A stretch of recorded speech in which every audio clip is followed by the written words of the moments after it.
disampaikan oleh Pak Maharani.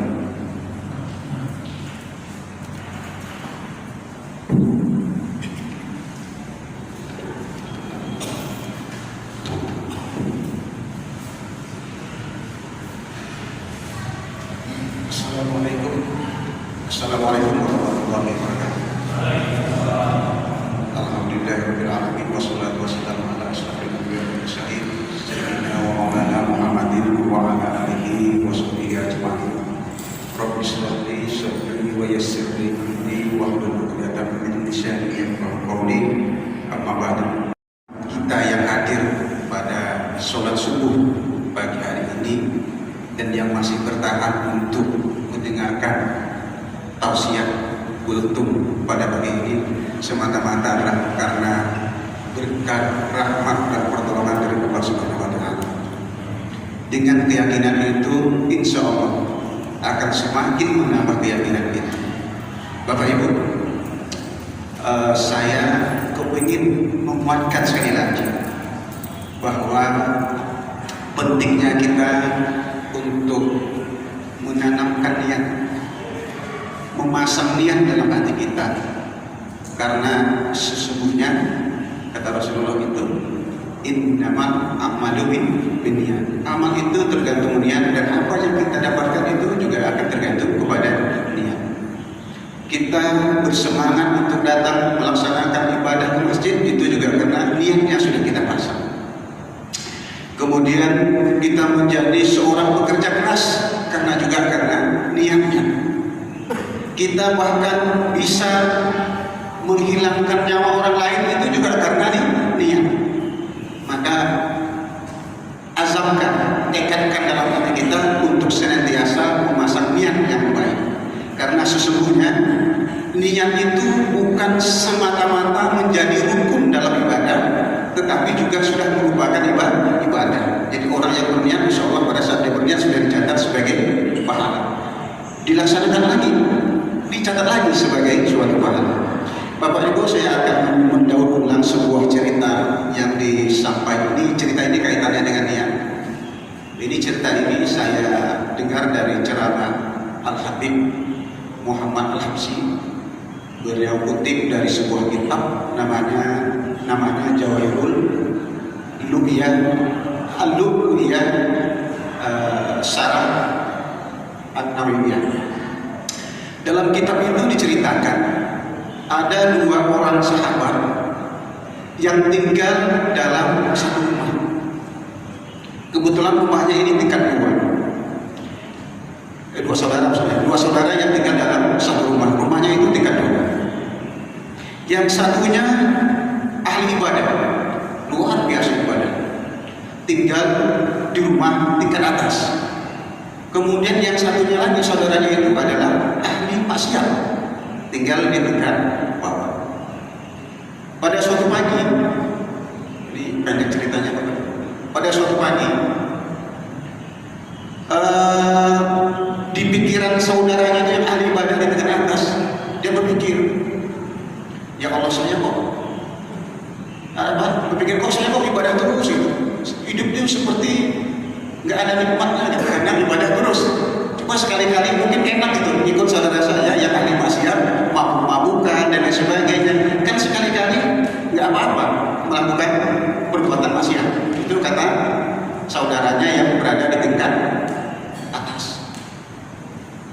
Dalam waktu yang bersamaan, saudaranya yang berada di tingkat bawah kebetulan dia mabuk teler, bahkan ngomong kencing dalam celana. Pada saat dia sadar, dia berpikir, ya Allah, kok hidup saya kok maksiat terus gitu. Enak kalau jadi seperti saudara saya, jadi seorang ahli ibadah. Jadi saya ingin, ya Allah, saya ingin ikut ibadah dengan saudara saya yang ada di atas. Jadi yang ahli maksiat berniat untuk ikut ibadah dengan saudara yang ada di atas, sementara saudara yang ahli ibadah dalam hatinya itu kepingin melakukan maksiat dengan saudaranya yang ada di bawah. Lalu kedua-duanya sama-sama jalan, Bapak. Indalalahnya terjadilah peristiwa ketika yang ahli maksiat berada di tangga ke atas, kemudian yang ahli ibadah juga berada di tangga untuk turun ke bawah. Tangganya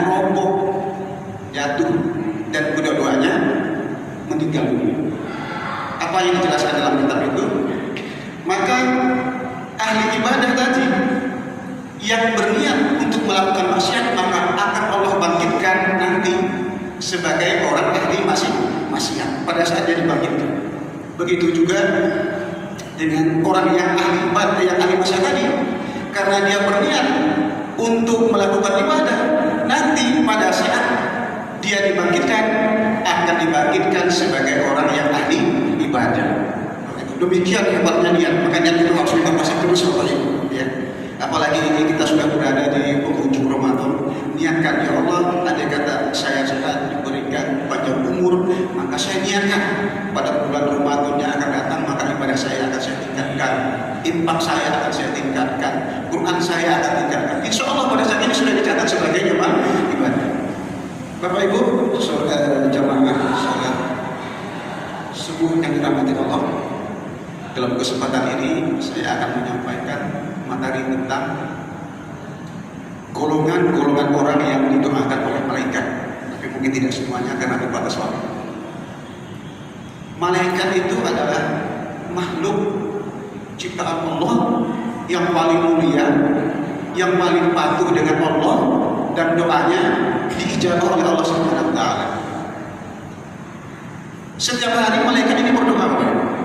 Lalu siapakah orang-orang yang didoakan oleh para malaikat? Yang pertama, orang yang didoakan oleh para malaikat itu adalah orang yang senantiasa bertaubat kepada Allah dan senantiasa menjaga dirinya agar berada di jalan Allah Subhanahu wa taala. Ini yang pertama.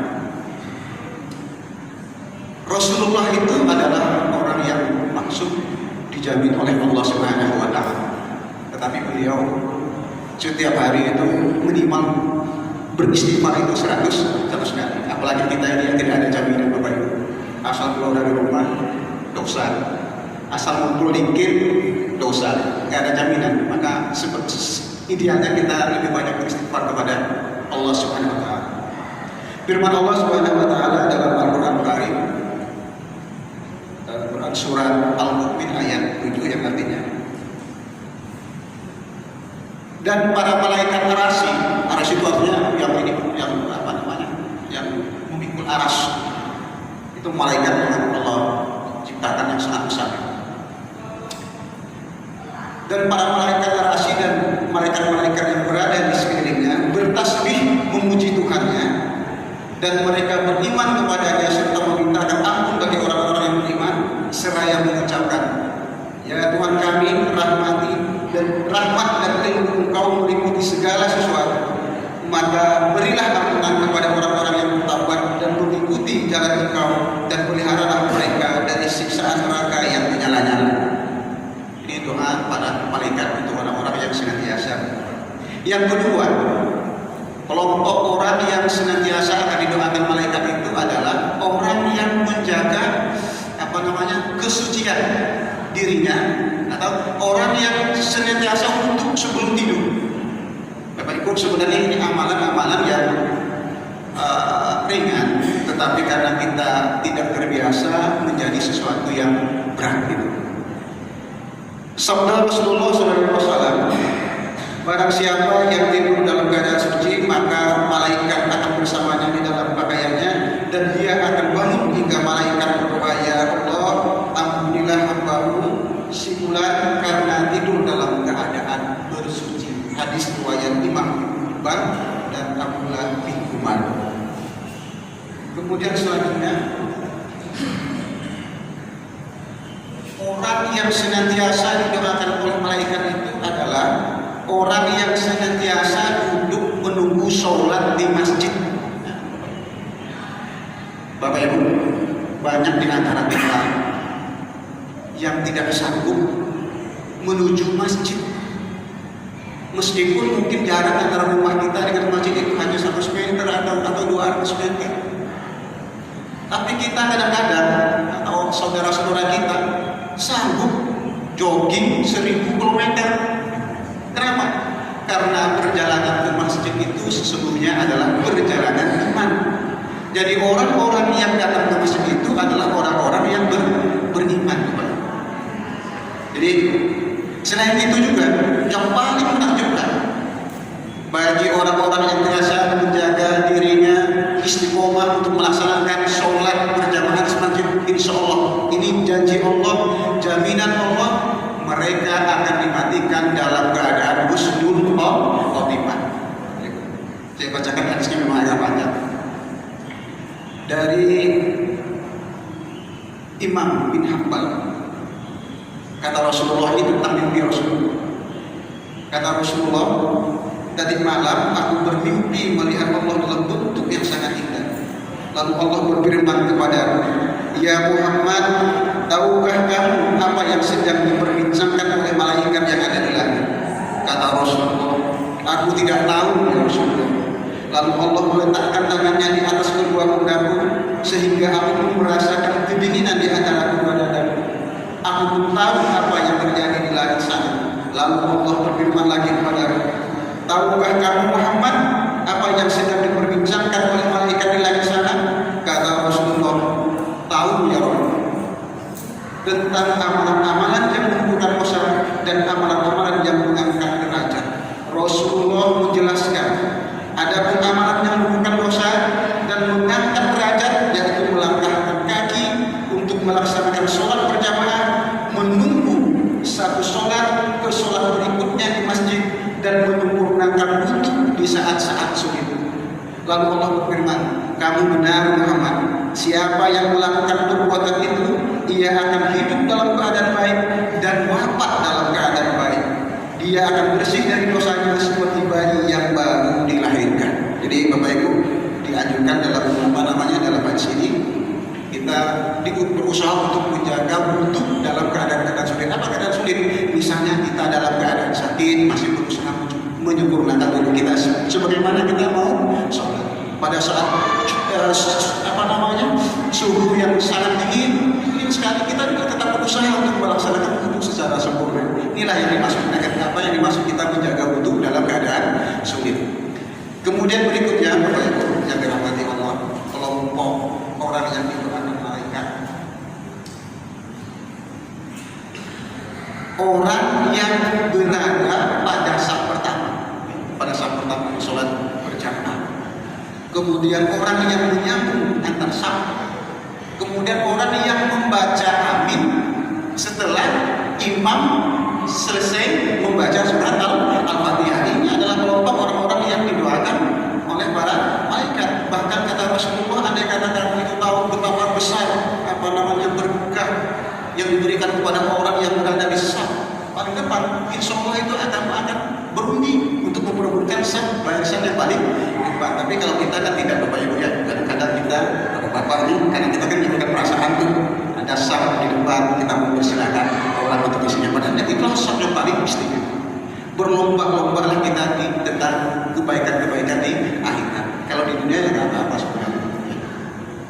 Kemudian berikutnya, orang yang didoakan oleh para malaikat itu adalah orang yang senantiasa tetap duduk di tempat duduknya, tetap berada di tempat duduknya setelah selesai sholat berjamaah. Apa yang dilakukan? Berdoa bersama imam, berzikir bersama imam. Orang inilah yang termasuk salah satu yang didoakan oleh para malaikat. Jadi Pak, kalau kita selesai dari sholat jamaah itu jangan buru-buru pulang ke rumah. Ikuti imam berdoa, ikuti imam berzikir. Insya Allah kita akan termasuk ke dalam orang-orang yang didoakan oleh para malaikat. Meskipun kalau kita dengar ada beberapa ulama mengatakan bahwa zikir bersama, doa bersama itu tidak pernah dicontohkan oleh Rasulullah, tapi ini kan beda. Tetapi ada juga hadis-hadis yang mengatakan bahwa ini adalah perbuatan yang baik. Saya kutipkan hadis tentang zikir dan doa bersama yang dijadikan oleh para ulama yang mengatakan bahwa zikir dan doa bersama itu adalah suatu perbuatan amalan yang sangat dianjurkan. Dari hadis yang diriwayatkan oleh Tabrani, tidaklah berkumpul suatu kaum muslimin yang sebagian mereka berdoa dan sebagian lagi mengamininya kecuali Allah akan mengabulkan doanya. Berarti kan kumpulnya kan bersama-sama. Kemudian dalam hadis lain Rasulullah itu bersabda dari Ibnu Abbas radhiyallahu anhu berkata, Rasulullah SAW bersabda, orang yang membaca doa dan yang membaca amin sama-sama memperoleh pahala. Hadis riwayat dari Kemudian tentang zikir bersama dari Abu Hurairah radhiyallahu anhu dan Abi Sa'id Al-Khudri bahwa keduanya telah menyaksikan Nabi sallallahu alaihi wasallam. Beliau bersabda, tidaklah berkumpul suatu kaum sambil berzikir kepada Allah Azza wa Jalla kecuali para malaikat mengelilingi mereka, rahmat menyelimuti mereka, dan Allah memuji mereka di hadapan makhluk yang ada di sisinya. Hadis riwayat Muslim. Bapak Ibu jamaah salat yang dimuliakan Allah. Berikutnya orang-orang yang senantiasa dimuliakan akan didoakan oleh malaikat adalah orang yang makan sahur. Jadi insyaallah Bapak Ibu yang puasa kan pasti makan sahur. Makanya harus makan sahur karena dalam sahur itu ada keberkahan. Tidak hanya sahur pada saat kita melaksanakan ibadah wajib, puasa wajib di bulan Ramadan, termasuk juga kita makan sahur pada saat kita melaksanakan puasa sunat di luar puasa wajib di bulan Ramadan. Berikutnya orang yang didoakan oleh malaikat adalah orang yang senantiasa mendoakan saudaranya tanpa sepengetahuan orang yang didoakannya, mendoakan orang lain. Potongan hadis Rasulullah yang saya kutip Bapak Ibu ya. Pada kepalanya ada seorang malaikat yang menjadi wakil baginya. Setiap kali ia berdoa untuk saudaranya dalam sebuah kebaikan, maka malaikat tersebut berkata amin. Dan engkau, kata malaikat, akan mendapatkan apa yang dia dapatkan. Hadis riwayat Muslim. Kemudian yang terakhir ini saya ringkas saja. Orang yang senantiasa berinfak di jalan Allah, orang yang senantiasa bersedekah. Kata Rasulullah SAW, tidak ada satu hari pun di mana pagi harinya seorang hamba yang ada kecuali nanti turun dua malaikat. Salah satu di antaranya di antara keduanya berkata, ya Allah, berikanlah ganti bagi orang yang berinfak, dan yang lainnya berkata, ya Allah, hancurkanlah harta bagi orang yang pelit. Jadi orang yang pelit didoakan miskin, tetapi orang yang berinfak didoakan hartanya akan berlipat ganda. Hadis riwayat Bukhari dan Muslim. Ini yang penting Bapak Ibu. Yang terakhir ini, orang yang menjenguk saudaranya yang sedang sakit. Rasulullah SAW bersabda, tidaklah seorang mukmin menjenguk saudaranya yang sedang sakit di waktu pagi kecuali 70.000 malaikat akan bersalawat, akan berdoa untuknya sampai sore hari. Dan tidaklah seorang yang menjenguk saudaranya di sore hari kecuali 70.000 malaikat akan bersalawat, berdoa untuknya sampai pagi hari. Hadis riwayat Imam Ahmad. Bapak Ibu, makanya kalau zaman-zaman dulu, orang-orang soleh zaman dulu, zaman-zaman sahabat, orang sakit gigi pun dijenguknya, orang yang demam melunjak dijenguknya. Nah kita, maaf kalau sekarang ya udah meninggal, kita jenguk. Padahal sangat luar biasa fadilah dan manfaatnya. Kemudian yang terakhir saya harapkan, saya singkat saja. Dan yang terakhir, orang yang didoakan oleh para malaikat itu adalah orang yang senantiasa mengajarkan kebaikan, orang yang senantiasa mengajarkan ilmu pengetahuan. Sudah banyak sekali sudah disampaikan oleh para Pak Ustadz ya, kita dengan begitu banyak keutamaan bagi orang-orang yang gemar untuk menuntut ilmu pengetahuan. Bapak Ibu yang dirahmati Allah, demikian ceramah singkat yang dapat saya sampaikan. Semoga bermanfaat. Yang baik datangnya dari Allah dan yang buruk itu datangnya dari diri saya sendiri. Wassalamualaikum warahmatullahi wabarakatuh. Amin. Ar-Rahmanir-Rahim, Maliki yaumiddin. Iyyaka na'budu wa iyyaka nasta'in. Ihdinas siratal mustaqim. Shiratal ladzina an'amta 'alaihim ghairil maghdubi 'alaihim waladdallin. Amin.